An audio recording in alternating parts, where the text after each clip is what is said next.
ఇప్పుడు నేను కూడా విన్నాను. ఇన్ఫాక్ట్ ఈవెన్ లడ్డు విషయంలో కూడా చంద్రబాబు నాయుడు గారు ఆ ఇష్యూ అంతా బయటకు వచ్చిన తర్వాత పార్టీకి సంబంధించిన నాయకులకు మీరు ఎవరు దీని గురించి మాట్లాడొద్దు అని చెప్పేశారు. ఇనిషియల్గా ఏం మాట్లాడినా పవన్ కళ్యాణ్ గారు దాన్ని ఎత్తుకున్నారు తప్ప చంద్రబాబు నాయుడు గారు మాత్రం ఆ విషయంలో ఎవరు మాట్లాడొద్దని పార్టీ నాయకులకి ఇచ్చారు. ఇన్ఫాక్ట్ ఆయన కన్నీళ్ళు పెట్టుకున్నారు అనే మాట డెఫినెట్గా బహుశా నిజమై ఉండొచ్చు. అంతగా ఆయన లేదు లేదు లేదు ఎందుకంటే the incident is indicating their future. ఇప్పుడు ఉప ముఖ్యమంత్రి దీన్ని ఇన్సిడెంట్ గా తీసుకొని ఖచ్చితంగా ప్రభుత్వం మీద చాలా సీరియస్ గా ఎలిగేషన్ చేస్తున్నారు ఆయన. రేపొద్దున ఈ గవర్నమెంట్ కోరిలేషన్ గవర్నమెంట్ ఉంటుందో లేదో కూడా చెప్పలేము. నేను I'm going to an extent, ఈ తెలుగుదేశం పార్టీ కార్యకర్తలుగా పాపకొచ్చి మింగుడు పడకపోవచ్చేమో. ఈ విధమైనటువంటి హిందూ ధర్మం మీద అటాక్ తోటే చంద్రబాబు నాయుడు రేపు ముఖ్యమంత్రి పదవి నుంచి దింపబోతున్నారు. ఓహో, చంద్రబాబు నాయుడే హిందువులకు వ్యతిరేకంగా పనిచేస్తున్నాడు అనే పోర్ట్రేషన్ పనిచేస్తున్నాడని చెప్పను. I'm not saying it. Bharatiya Janata Party they are utilizing every opportunity through Pawan Kalyan. రేపు పవన్ కళ్యాణ్ ని ముఖ్యమంత్రిగా ప్రొజెక్ట్ చేయాలంటే ఇలాంటి ఇన్సిడెంట్ వాళ్ళకి చాలా అవసరం. ఆ రాష్ట్రంలో లా అండ్ ఆర్డర్ లేదు, లా అండ్ ఆర్డర్ ని మీరు మెయింటైన్ చేయటం లేదు. లా అండ్ ఆర్డర్ లేని కారణంగా ఆడపిల్లలు బలి అవుతున్నారు. నెంబర్ 1 10% ఫిల్ అయిపోయింది. నెంబర్ 2 సనాతన ధర్మం మీద అటాక్ జరుగుతుంది.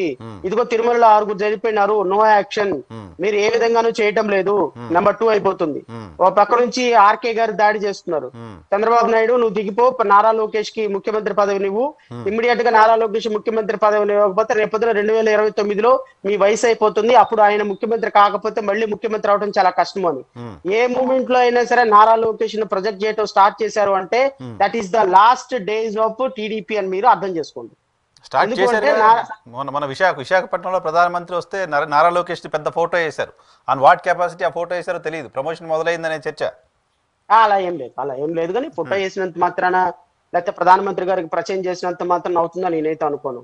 But with in couple of months or couple of years, probably 2025 mid కావచ్చు, ఎండ్ కావచ్చు, ఏదేమైనా with in couple of 6 months లో పొలిటికల్ సిస్టమ్ లో చాలా డ్రాస్టిక్ చేంజెస్ జరుగుతాయి అనేది అయితే ప్రిడిక్ట్ చేయగలుగుతున్నాం. ఎందుకంటే నారా లోకేష్ ని మరో డిప్యూటీ సీఎం గా ప్రమోట్ చేసే అవకాశం ఉందా, లేకపోతే ఫుల్ ఫ్లెడ్జ్డ్ గా ముఖ్యమంత్రి పీఠం అప్పచెప్పే అవకాశం ఉందా అనేది ఒక విధమైనటువంటి డిస్కషన్ జరుగుతుంది. సో నేను అనుకుంటాను ఖచ్చితంగా నారా లోకేష్ గారిని మరలా ఒక ముఖ్యమంత్రిగా ప్రమోట్ చేసే సందర్భంలో పవన్ కళ్యాణ్ ఖచ్చితంగా యాక్సెప్ట్ చేయరు. No doubt about. ఎందుకంటే పవన్ కళ్యాణ్ ఖచ్చితంగా యాక్సెప్ట్ చేయనప్పుడు ఆడపిల్లల మీద దాడులు, దళితుల మీద దాడులు, తిరుమల వెంకటేశ్వర స్వామి మీద దాడి, సనాతన ధర్మం మీద దాడి, ఇవన్నీ దాడి చూపించి ఒక 5 day ప్రెస్ మీట్ లో చెప్పేసి మద్దతు ఉపసంహరించుకుంటున్నాం, మేము ఎమ్మెల్యేలు అందరూ బయటికి రండి. మళ్ళీ సీన్ కట్ చేస్తే ఎన్టీ రామారావు గారి వైస్రాయ్ హోటల్ సీన్ గుర్తొస్తుంది. చాలా ఊహిస్తున్నారు మీరు. నిన్న ఒక మాట పవన్ కళ్యాణ్ గారు అన్నారులే, మేము 15 ఏళ్ళు పొత్తులో ఉండాలనుకున్నాం కానీ అలా ఉంచేలా కనపడట్లేదు అనే మాట పవన్ కళ్యాణ్ గారు అన్నారు. అంటే గ్రౌండ్ ప్రిపేర్ నరసింహరావు గారు నేను చాలా, ఎందుకంటే నేను మీ ఒక్కరితో మాట్లాడుతున్నా, వేరే ఎవరితో మాట్లాడటం లేదు. సో మీ ఇంటర్వ్యూలో నేను గత 1 year నుంచి నేను మీకు ఇస్తున్న ఇంటర్వ్యూలో మీరు కాన్స్టెంట్ గా చూడండి.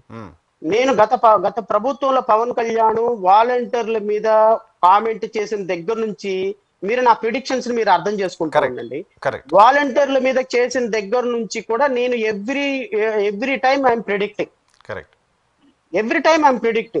సో ఇది అంటే గవర్నమెంట్ నేను అంటే గత ప్రభుత్వంలో ఏం జరిగింది అనేది చెప్పడం కాదు కానీ పవన్ కళ్యాణ్ ఖచ్చితంగా దాని మీద బ్యాక్ అవుతారని చెప్పాను. ఆయన బ్యాక్ అయిపోయినాడు.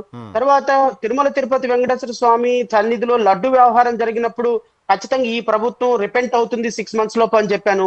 తర్వాత బ్రిడ్జీలు దాని మీద ప్రకాశం బ్యారేజీని గుర్తడానికి ప్రయత్నం చేశారంటే అది కేవలం పొలిటికల్ ఎలిగేషన్, దాని మీద ఏ విధమైన యాక్షన్ ఉండదని చెప్పాను.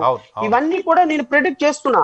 అంటే మూడోది ఏంటి అంటే పవన్ కళ్యాణ్ ఎక్కువ కాలం ఈ తెలుగుదేశం కూటమిలో ఉండటానికి కూడా ఇష్టపడడు. ఖచ్చితంగా తెలుగుదేశం పార్టీని దించేసి ఆ స్థానంలోకి భారతీయ జనతా పార్టీ రావటానికి ఒక స్కోప్ ఉన్న అవకాశం ఉంది అని చెప్పాను. పరిస్థితులు ఆ విధంగా వెళ్తున్నాయి. ఇప్పుడు నేను ఒక మాట చెప్తాను, ఏ మాటకు ఆ మాట. మీకంటే నాకంటే కూడా చాలా తెలివి కలిగినటువంటి జర్నలిస్టు, అపారమైన అనుభవం ఉన్నటువంటి వ్యక్తి, ఐడియాలజీ డిఫర్ అవ్వచ్చు, మీరు ఆయన ఐడియాలజీ డిఫర్ అవ్వచ్చు, ఆయన మీ ఐడియాలజీ డిఫర్ అవ్వచ్చు, నేను మీ ఐడియాలజీ డిఫర్ అవ్వచ్చు. బట్ ఆర్కే గారు నాకు తెలిసి 2 రాష్ట్రాల్లో ఉన్న ఒక సీనియరు, అన్ని విధాలుగా అవగాహన ఉన్నటువంటి journalist, correct, no doubt about it. Correct. So ఆయన కలంలో నుంచి జారువారిన ప్రతి వర్డు, నేను చెప్పిన పదాలకి, నేను చెప్పిన దానికి, రేపు పవన్ కళ్యాణ్ అనే అతను పవర్ జనరేటర్ గా మారబోతున్నాడు, నారా లోకేష్ గా కాన్ఫిట్ అవబోతున్నారు అనేది నేను 6 నెలల క్రితం చెప్పిన, 3 నెలల క్రితం చెప్పిన అంశం ఇప్పుడు రాధాకృష్ణ గారి నోట్లోంచి రాలేదా? రేపొద్దున పవన్ కళ్యాణ్ అనేటువంటి వ్యక్తి తెలుగుదేశం పార్టీ కూటమిలో నుంచి బయటకు వెళ్ళడానికి ఇవన్నీ రోడ్డు మ్యాప్లు తయారు చేసుకుంటున్నాడని అనలేదా? నిన్న పవన్ కళ్యాణ్ గారిని నేను అనమని చెప్పానా, ఏమయ్యా నేను ఈ కూటమిలో ఎక్కువ కాలం ఉండే పరిస్థితి కనిపించలేదు అంతేగా ఆయనే అన్నారు పబ్లిక్ మీటింగ్ లో. రేపొద్దున ఇంకొక 2-3 ఇన్సిడెంట్లు జరిగినాయి అనుకోండి, ఇంకా వాయిస్ రేజ్ అవుద్ది.